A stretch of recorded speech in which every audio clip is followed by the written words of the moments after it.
अगर आप किसी से सच्चा प्यार करते हैं तो इस लव स्टोरी को एंड तक ज़रूर सुनें। आज रितिका का बर्थडे है और उसे पूरी उम्मीद है कि राहुल उसे शादी के लिए प्रपोज करेगा। राहुल ने रितिका को वादा किया था कि उसके बर्थडे के दिन वो उसे एक हीरे की अंगूठी लाकर देगा और प्रपोज करेगा।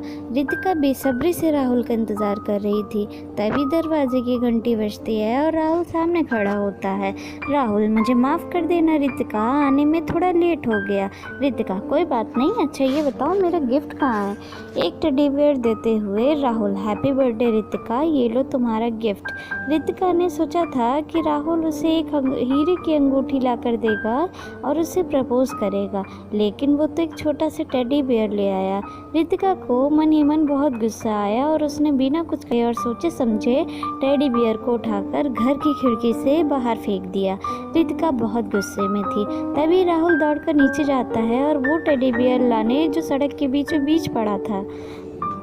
जैसे ही वो टेडी बियर उठाने के लिए झुका, कहीं से ट्रक आकर राहुल को कुचल देता है। राहुल को फौरन हॉस्पिटल ले जाया गया, लेकिन उसके रास्ते में ही डेथ हो गई।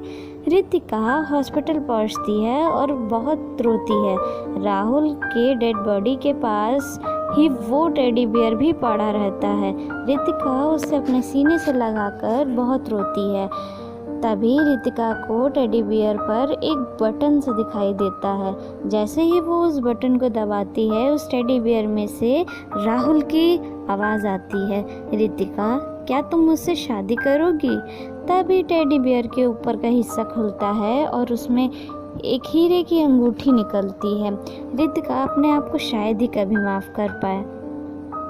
दुनिया में चाहे कुछ भी हो जाए, अपने प्यार करने वालों से कभी नाराज़ मत होइए।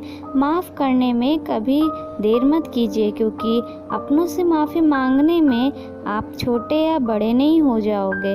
अपने प्यार करने वालों से फ़ौरन माफ़ कर दें, क्योंकि इस ज़िंदगी का कोई भरोसा नहीं। गुस्से जैसी विशाली चीज़ की वजह से कहीं ऐसा ना हो कि आपको भी रितिका की तरह पूरी ज़िंदगी पछताना पड़े। Thank you.